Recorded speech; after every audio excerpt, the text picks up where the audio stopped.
Well, now to the war in Ukraine. US Vice President JD Vance has attended an emergency peace summit with European and Ukrainian leaders ahead of Donald Trump's one-on-one with Vladimir Putin. Here's what he had to say after the meeting. You should be willing to play a more direct and a more substantial way in funding this war yourself. I think the president, and I certainly think that America, we're done with the funding of the Ukraine war business. We want to bring about a peaceful settlement to this thing. We want to stop the killing. But Americans, I think, are sick of continuing to send their money, their tax dollars to this particular conflict. But if the Europeans want to step up and actually buy the weapons from American producers, we're okay with that, but we're not going to fund it ourselves anymore. Now, it comes after 7 major European leaders issued a joint statement ahead of the summit, saying the path to peace in Ukraine cannot be decided without Ukraine. Joining me now for more on this is President of the Centre of the American Experiment, John Hinderaker. John, thank you so much for joining me. Look, the US has made it very, very clear it is done with helping to fund Ukraine. Europe, though, is expressing concern already. They want ironclad security assurances. Will they get it? How do you see this playing out? Well, first of all, the Trump administration has been clear all along that Russia is fundamentally a European problem, and the Europeans should be taking the lead in responding to and deterring Russian aggression. Donald Trump's position is really very simple. This war has been going on for 3.5 years. There have been over 1 million casualties. The Europeans are always cheering on the Ukrainians and saying, go to it, keep the war going. And Trump really would like to bring peace to that region. And whether he's going to be able to do that, I don't know. I think it depends on whether Ukraine, at the end of the day, is willing to make some concessions so that Russia isn't just walking away empty-handed after all of these years. Oh, so you think that Ukraine is going to have to make some concessions? I mean, the other thing is can we really trust Russia as well? Well, of course we can't trust Russia, Danica. Nobody trusts Russia, but nevertheless, they are war weary. They have got to want this thing to come to an end, but they have to get something. Some years ago, Russia marched in and seized Crimea, and they've held on to Crimea. Nobody's talking about Russia giving Crimea back. And I think the path to peace here probably lies in a ceasefire line and ultimately a line basically corresponding to where the armies are, which is what usually happens. And that means that Russia would gain a little bit of Russian-speaking territory there in eastern Ukraine. If Ukraine is not willing to agree to that, it's very hard to see how this war ends. No, absolutely. Look, I think the world's going to be watching with bated breath to see what happens here because it's been certainly a very long war. Now, meanwhile, Donald Trump has hosted the leaders of sworn enemies, Armenia and Azerbaijan, 2 former Soviet states, of course, for an official peace signing ceremony at the White House. I've got to say it was quite an extraordinary sight seeing these 2 countries after all these years come together. John, there's speculation that this is all part of a push for Donald Trump to get that Nobel Peace Prize. He's pulled this summit off. If he then pulls off Russia and Ukraine, should he get it? Well, if he does that, he should get it. Whether he will is another matter, of course. But this conflict between Armenia and Azerbaijan goes back to the 1980s, and it seems as if the Trump administration has come up with a creative solution. We'll see if it works, but it's focused on a transportation corridor that would be shared by these 2 countries. It would be a new trade route between Asia and Europe, and it could result in tens of billions of dollars in economic development for both of these countries. And it also could result in American influence in that region, replacing Russian and Iranian influence. So it's got the potential to be a win-win all the way around, and we'll have to see how it develops. Yeah, look, absolutely. I mean, as you said, I feel like if he does Russia and Ukraine, surely you've got to give this man the Nobel Peace Prize. He's done one. Let's see what else he can do.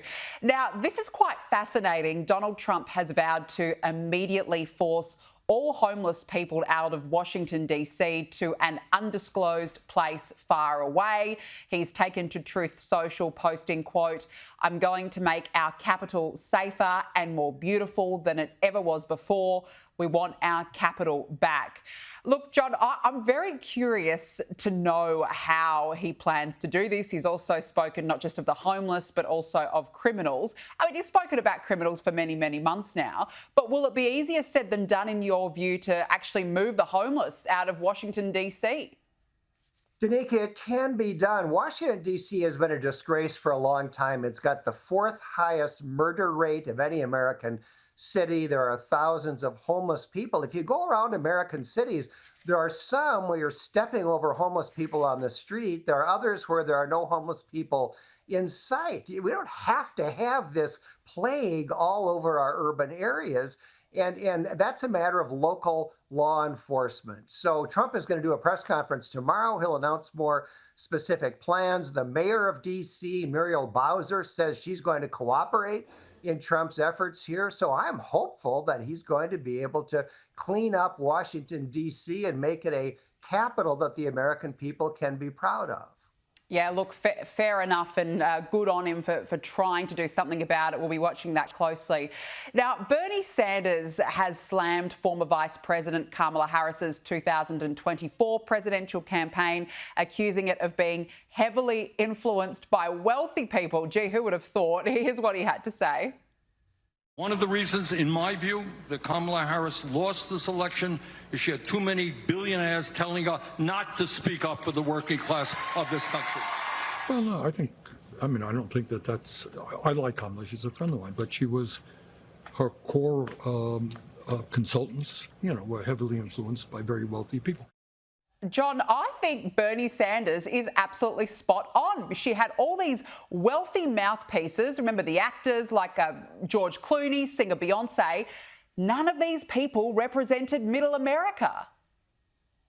Well, here's the problem, Danica. The Democrats are the party of the wealthy. It's not just Kamala Harris. And by the way, Bernie Sanders himself is wealthy.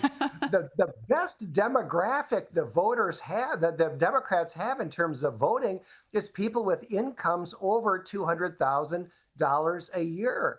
They're always denouncing billionaires, but the reality is that most billionaires who are at all active in politics are on the side of the Democrats. It is the Republicans who are now the party of the working class. The Republicans have figured that out and they're proud of it. But the Democrats really haven't yet come to grips with it, and they don't really have a good way to talk about it. No, clearly, but you're right about Bernie Sanders, but for once I actually agree with him. He's not wrong, I feel like, what he just said. Now, look, the Global Government Surplus Auction House, this was commissioned by the Biden administration to sell $350 million in unused components of Donald Trump's border wall. It's now claiming that it plans to coordinate with Trump to return some of those materials back to the federal government. John, make sense of this for us. How do you think this would work, and is it a good thing? Well, what's going on here, Danica, is that Trump was building this border wall between the U.S. and Mexico. And when Joe Biden came in 2021, one of the first things he did was to stop construction of the wall. And at that time, the federal government had bought something in the vicinity of $300 million worth of materials that had not yet been installed, that were awaiting construction. And those materials started getting auctioned off at pennies on the dollar. It was kind of a scandal. So Trump is now trying to get those materials back. And this big auction house has said that they are going to sell the materials back to the federal government at cost. And so that's better than what was happening before. But I think the significant thing is that construction on that border wall is once again underway. Yeah, absolutely. It's about time. I mean, it was obviously a key election promise, so no doubt I'm sure Trump would want to get that back up and running. Now, JD Vance, he's been overseas saying that he does not want the UK to go down what he calls the very dark path to losing free speech. Here he was speaking at a meeting with Britain's Foreign Secretary. Well, I'd say I've raised concerns about free speech in the United States of America. I think the entire collective West, the transatlantic relationship, our NATO allies, certainly the United States under the Biden administration, got a little too comfortable with censoring rather than engaging with a diverse array of opinions. John, is he right? Well, he is right, Danica. He's being kind of diplomatic there, honestly. He's talked about this before.